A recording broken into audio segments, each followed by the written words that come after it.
Today we're opening the newest master set from the Dragon Ball Super card game. Before we jump into opening packs, I want to cover a couple of things. First, I want to show you this card that you've never seen before. It's a collab between Dragon Ball and One Piece. This card came out in 2008. Guarantee at least 90% of you have never seen this card before. The second thing I want to cover is the newest addition to my Halloween giveaway. Giving away this grade 10 cell from the manga booster set. If you want to know how to participate in the giveaway, make sure to check out this video somewhere on the screen. Alright, and we're back. So let's get into opening this booster box. I'm filming this voiceover.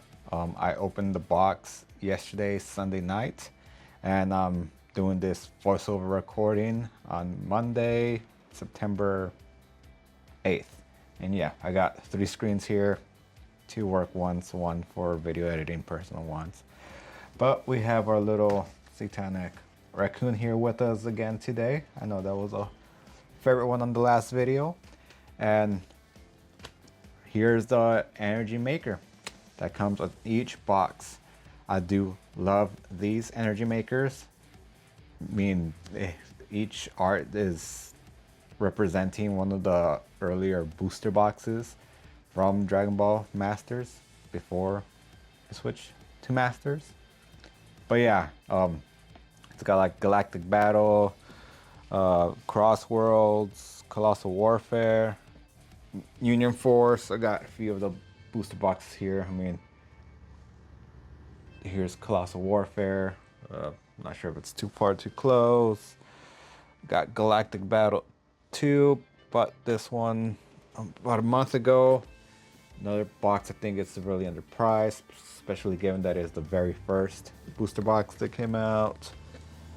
And then we got a little bit of Union Force here, the second booster box to ever come out.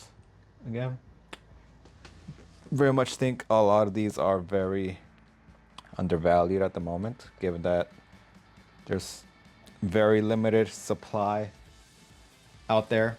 And if for whatever reason Dragon Ball does make a comeback, I don't know, whenever maybe they release Tournament second Tournament of Power, if there ever is one, or or you know, the second season of Dragon Ball Super that's going along with the manga.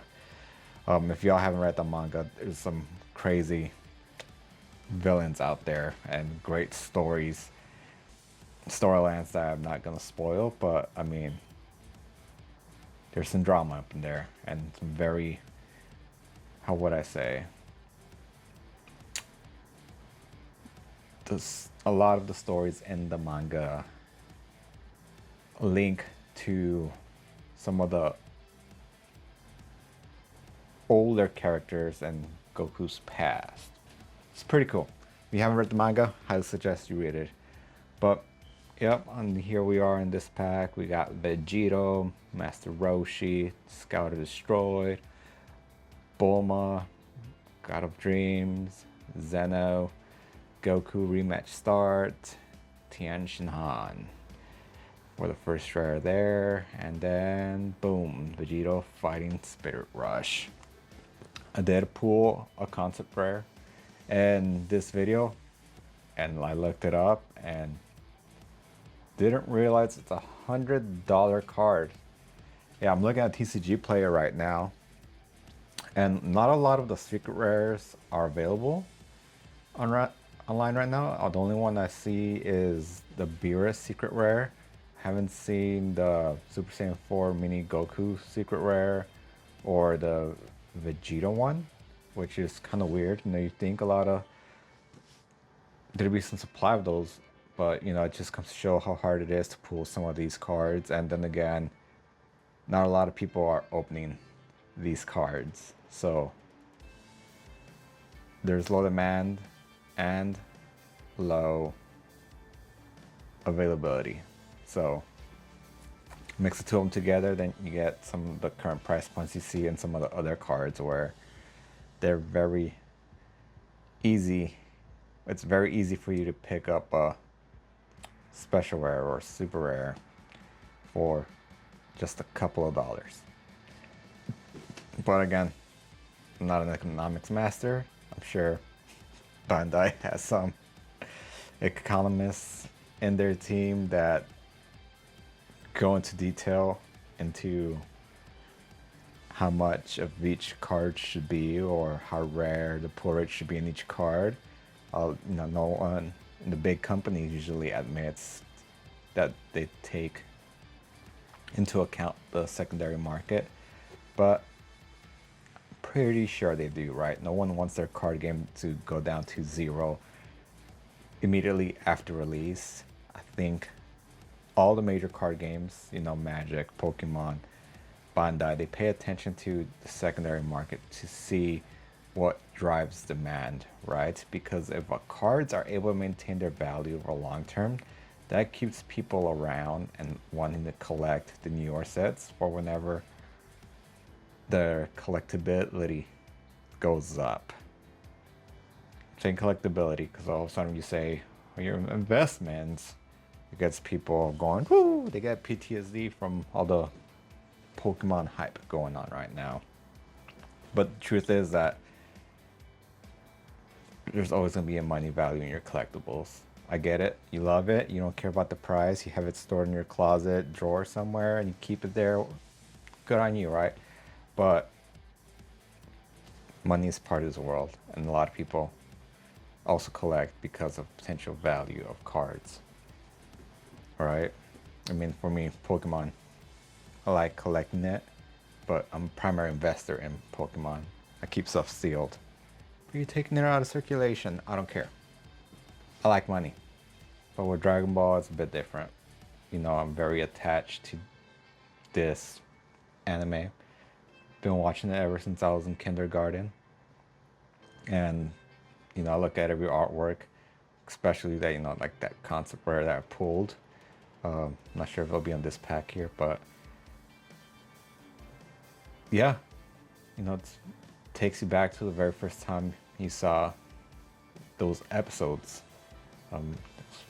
Foil Frieza there. We got Guru, Vegito, Gene, Multiform Piccolo, Moscow, God of Dreams, Super Saiyan Goku and Vegeta, and for the final one, Margarita.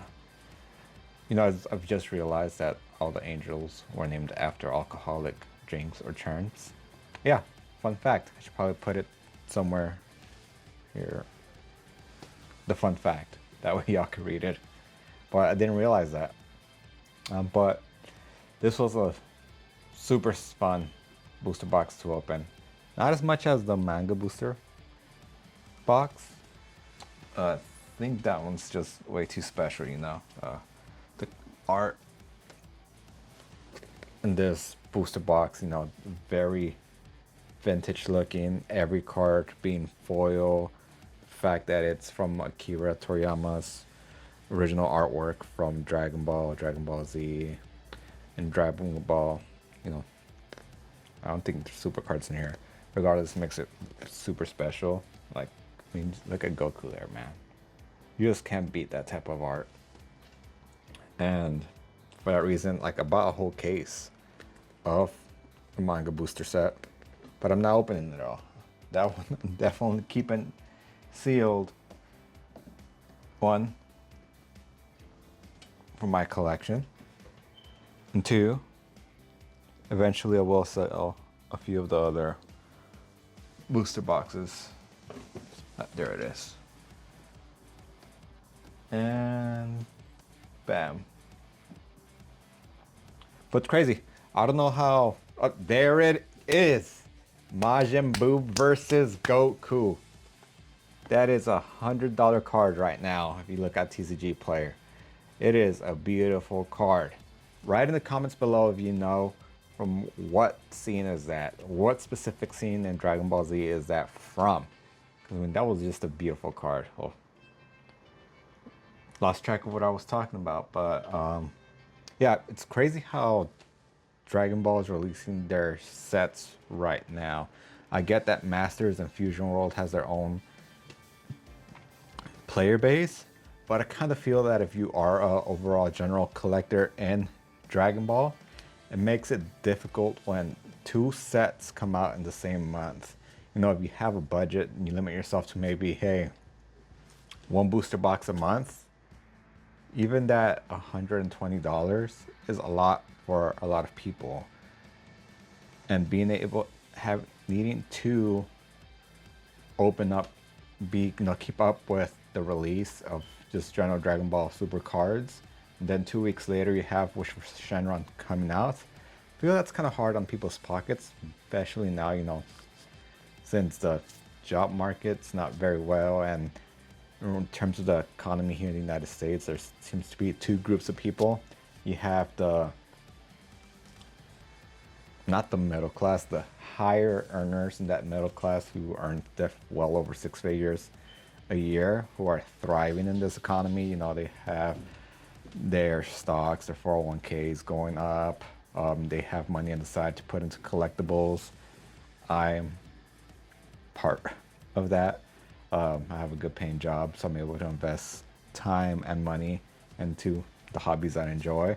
But I do also realize that there's like 60-70% of people out there that are in the lower income that just absolutely hate it. You talk about, hey, this card shouldn't be worth $100. Everyone should be able to pick it up for $5. Unfortunately, they also don't understand how the market works, and that it's important to have a healthy secondary market in the hobby you want. Not only does it drive demand, but it's a key signal for a lot of bigger companies to sell more of their product, or continue to offer it and not all of a sudden discontinue because there's no interest in it. And it just sucks, right? A lot of the lower income people are also less educated. I guess that's not a nice way to say it, but they're not able to see the bigger picture of this kind of stuff. And every time you said, oh, you should invest in this card game, you shouldn't invest in cardboard because it's just cardboard. It's just shiny cardboard. Why? They don't realize that when you're saying that, it comes from a place that if you are fortunate and privileged enough to have stocks in place, have a budget, have your 401k, have money in real estate, and you still have some extra money on the side, go sure ahead, put it in this, whatever you want to call it, skeptical collection. Everyone always takes it like, hey, yeah, no matter what, you should invest in it. No, do it after you get some of the basics done. But yeah, super excited. We got Wish for Shenron coming out in a couple of weeks. I don't have any hookups, so I usually have to wait multiple days before I'm able to do box openings, just like how I'm doing here. It is a Monday, and this box came out 3 days ago on a Friday, and I kind of had to wait. And I don't even know if I'll be able to finish editing this video, and might end up releasing it on Tuesday. I'm hoping later today, but who knows? I'll see. I got work. I'm also just trying to knock out school, even though it's not a requirement, online, get a degree. But yeah, also don't forget, if you want to learn how to participate in Halloween's giveaway, make sure to put on that notification bell on, make sure to like, comment, subscribe, and I'm gonna pick a few videos randomly, both long and short, and based on the comments of the people that are in those comments, that's gonna count as your entry into the giveaway. So obviously, if whatever reason your name is on 6 different videos or 5 different videos that I pick, well, now you have that many entries into my giveaway. It's gonna be completely random. The videos I select are also gonna be random. I'll make sure to do a live recording again That way everything's transparent and fair. I don't single-handedly pick someone for a specific reason. Everything I try to do, I try to do it fair and as random as possible. The only thing I ask is for me to record your name as part of the giveaway. I do need your comments to appear in the videos. And yeah, it's only a couple of booster packs left. I personally picked up 3. The one you're watching right now is my first one. I'll probably do another recording opening that second booster box at a later time. But hope you all enjoyed this video. Gonna stop rambling, and yeah, once again, I'm gonna show y'all this card here. Didn't realize it existed until I saw it on eBay. I was like, what's that? Looks cool. I want it. I buy it.